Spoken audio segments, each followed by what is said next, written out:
काम दुनिया में मुश्किल नहीं है, कोई काम दुनिया में मुश्किल नहीं गाते है, चले। कोई काम दुनिया में मुश्किल नहीं है, कोई काम दुनिया में मुश्किल नहीं है, कोई काम दुनिया में मुश्किल नहीं है।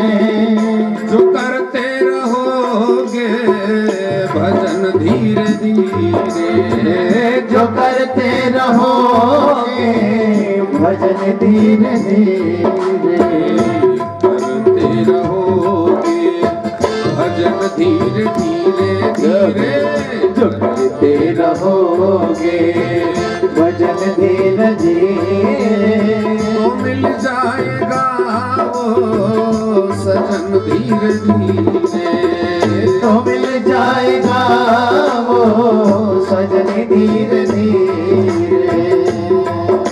भगवान में मन लगाओ, भगवान को पाने का प्रयास करो। हम पदार्थ पाने के लिए संकल्प करते। एक व्यक्ति था, वो एक पेड़ पर चढ़ गया है, नारियल के पेड़ पर चढ़ा और उसने नारियल तोड़े, और नारियल तोड़ने के बाद नीचे उतरने लगा। तो नीचे देखा तो चक्कर आने लगा। अब पेड़ को पकड़ करके उतर रहा था, चक्कर आया तो आंखें बंद करके हनुमान जी को याद किया। आंखें बंद करके कहता, हनुमान जी हमको नीचे उतार दो, 108 लड्डू चढ़ाएंगे।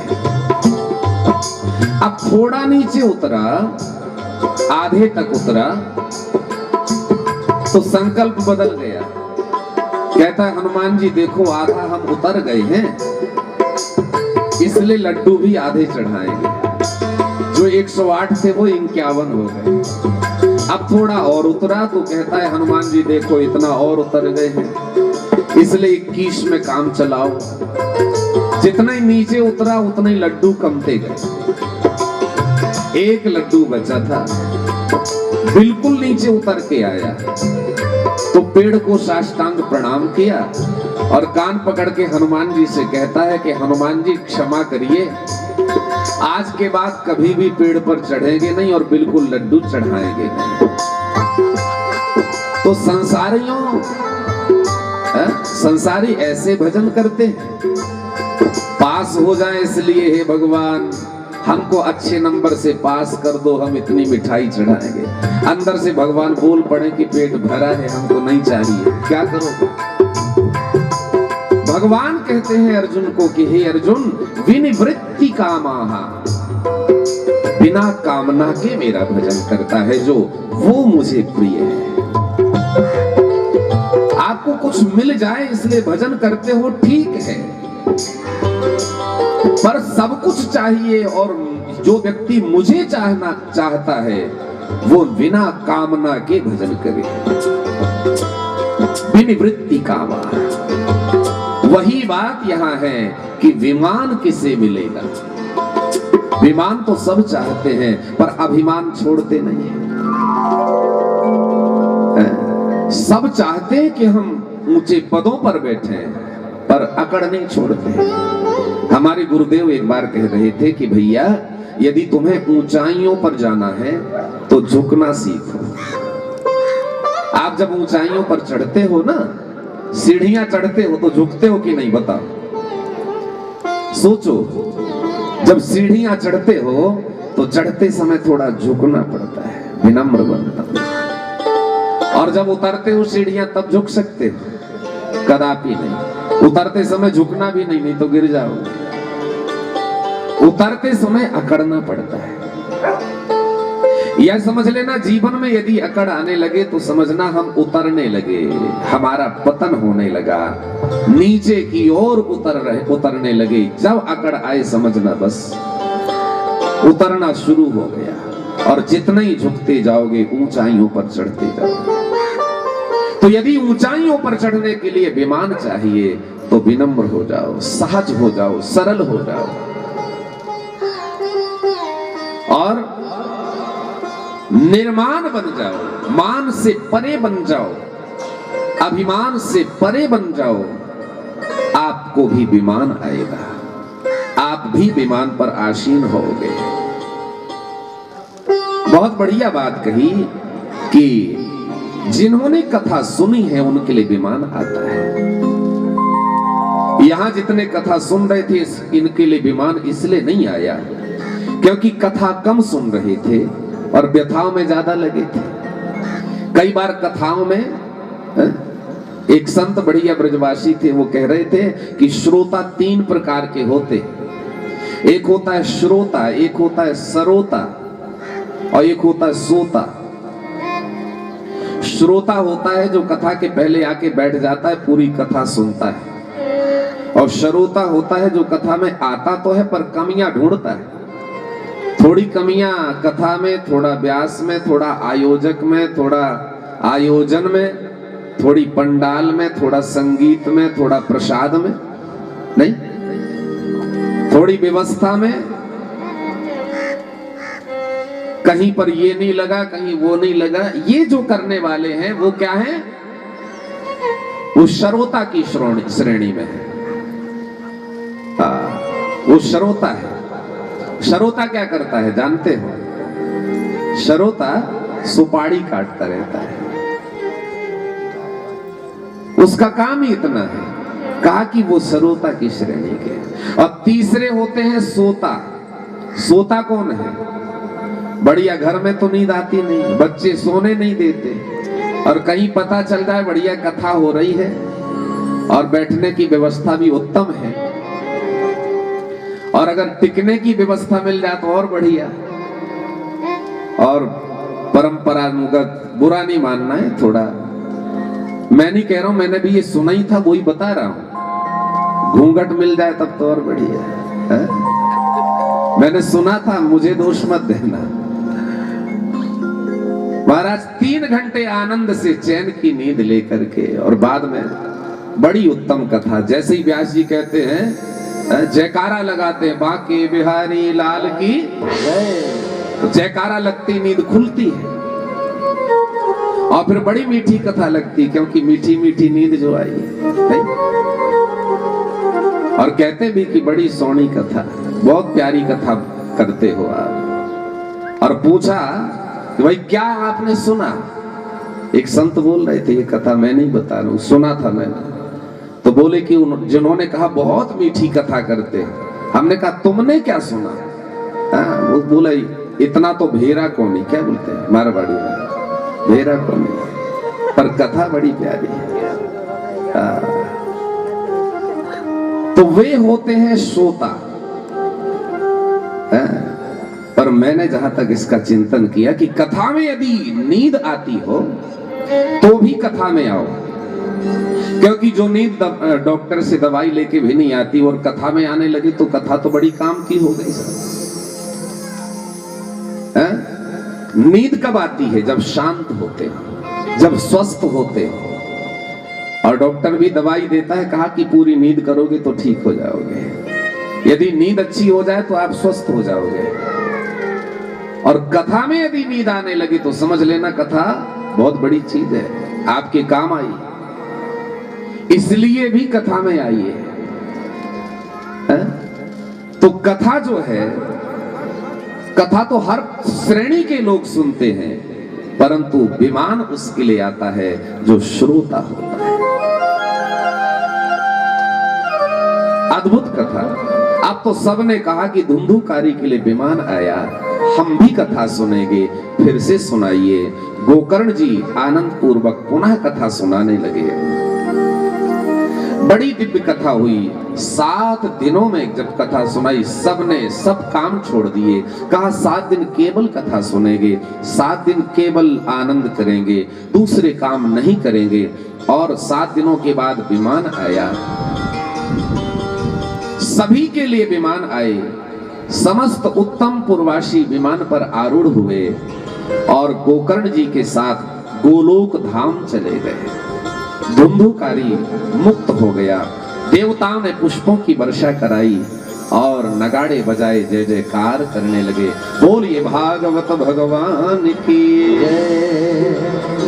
बोल हरि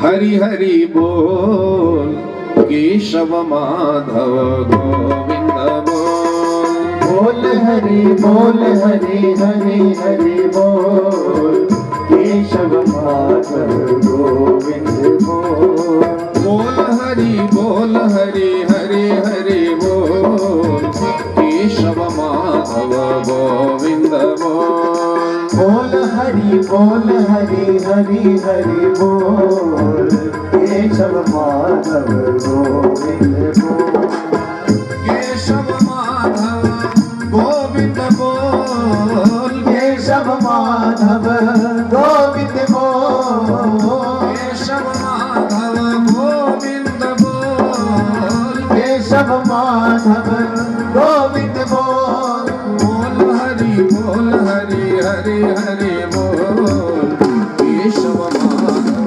गोविंद बोल हरि हरि हरि बोल केशव माधव गोविंद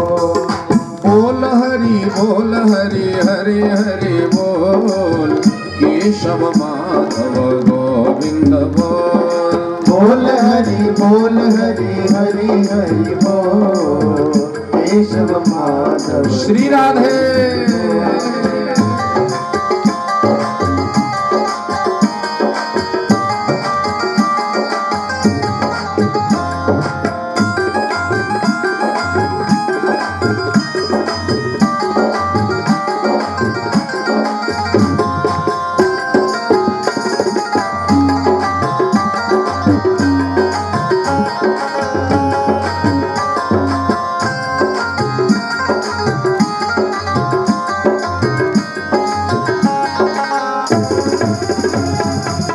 नाम हरि का है सुखकारी, पाप कटेंगे पल में भारी। नाम हरि का है सुखकारी, पाप कटेंगे पल में भारी। नाम हरि का है सुखकारी, पाप कटेंगे पल में भारी। नाम हरि का है सुखकारी, पाप कटेंगे पल में भारी। नाम कपीले अमृत घोल, नाम कपीले अमृत घोल। बोल हरि हरि हरि बोल केशव माधव गोविंद बोल। बोल हरि हरि हरि बोल केशव माधव गोविंद बोल। बोल हरि हरि हरि बोल केशव माधव गोविंद बोल। बोल हरि हरि हरि बोल केशव माधव गोविंद बोल। समस्त उत्तम पुरवासी भगवान के धाम गोलोक धाम पहुंचे, तृप्त हो गए, मुक्त हो गए, प्रणाम करने लगी। उसी बीच में भागवत की महिमा गाई गई, भागवत के नियम बताए गए। सीधे साधे नियम है। यहां लिखा है कि आपका मन जिस तरह, जिन कारणों से मन लगे भागवत में, ऐसा आहार करो और वैसा ही व्यवहार करो। मन यदि आपका भोजन त्याग करके लगता है तो भोजन त्याग के कथा सुनो, और यदि कथा में बैठे हो और मन भोजन में ही लगा है तो भोजन करके आ जाओ। आप कथा में आ गए पर मन जो है ना भोजन में, रसोई में। इससे अच्छा रसोई को भूल के आओ, भूलोगे तब जब भोजन करके आ जाओगे। यह लिखा है भोजनम तु वरम मन में, परंतु अल्पाहार करो, उत्तम आहार करो, शुद्ध आहार करो और अपनी इंद्रियों पर अंकुश रखो, इंद्रिय विजयी रहो, 7 दिनों तक मीठी वाणी बोलो, किसी का अनादर न करो, क्रोध नहीं करना चाहिए। ऐसे विचार बना करके अपने आप को शांत बना करके श्रीमद् भागवत की कथा सुनिए। 7 दिनों तक दुनियादारी के विचारों से ऊपर उठ जाओ। कथा को 7 दिन दे दो भैया, दुनिया को तो आप पूरा जीवन दे ही रहे हो, 7 दिन कथा को दे दो। आप यदि अपने जीवन के 7 दिन कथा को दे दोगे तो आपका आपके पूरे जीवन भर ये कथा काम आएगी, है ना। जब कथा की महिमा गाई जा रही थी उस समय साक्षात प्रहलाद जी कथा के उपसंहार पर प्रकट हो गए और अद्भुत जब गीत गाया जाने लगा, सब गाने लगे कि निकुंज में विराजे घनश्याम राधे राधे, निकुंज में विराजे घनश्याम राधे राधे, श्याम राधे राधे घनश्याम राधे राधे, श्याम राधे राधे घनश्याम राधे राधे, श्याम राधे राधे घनश्याम राधे राधे, श्याम राधे राधे घनश्याम राधे राधे, निकुंज में विराजे घनश्याम राधे राधे, निकुंज में विराजे घनश्याम राधे राधे। अद्भुत गीत गाया जा रहा था कि प्रहलाद जी प्रकट हो गए। आप लोगों को तो ताली बजाने के लिए बोलना पड़ता है, और यहाँ लिखा है कि प्रहलाद तालधारी, प्रहलाद जी नाचने लगे और तालियां बजाने लगे। ताली बजा के संकीर्तन करते हैं। तरल गति तया उद्धव कांस्यधारी, और उसी बीच में उद्धव जी प्रकट हुए। उद्धव जी मजीरे बजा के नाचने लगे कथा जी के समक्ष, और वीणा धारी सुरर्षि, नारद जी प्रकट हुए।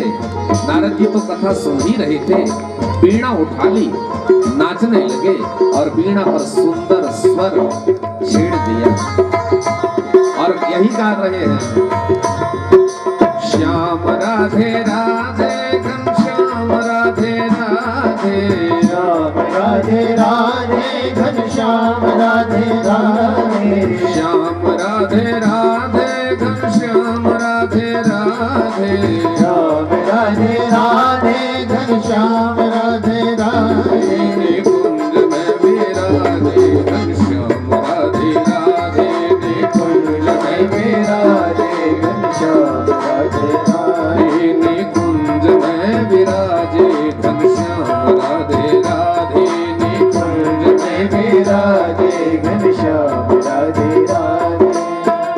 और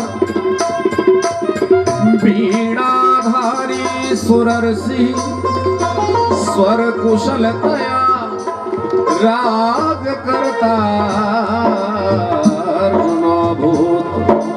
वहां पर अर्जुन प्रकट हुए और अर्जुन बड़े राग रागनी के ज्ञाता हैं, तो वो अलाप भरने लगे, राग छेड़ करके सुंदर बीच बीच में अलाप भरते और दिव्य संकीर्तन हो रहा है। श्याम राधे राधे घनश्याम राधे राधे, श्याम राधे राधे घनश्याम राधे राधे, श्याम राधे राधे घनश्याम राधे राधे, श्याम राधे राधे घनश्याम राधे राधे, निकुंज में विराजे घनश्याम राधे राधे, निकुंज में विराजे घनश्याम राधे राधे। इंद्रो वादीन मृदंगः जय जय सुकर कीर्तने ते कुमारा,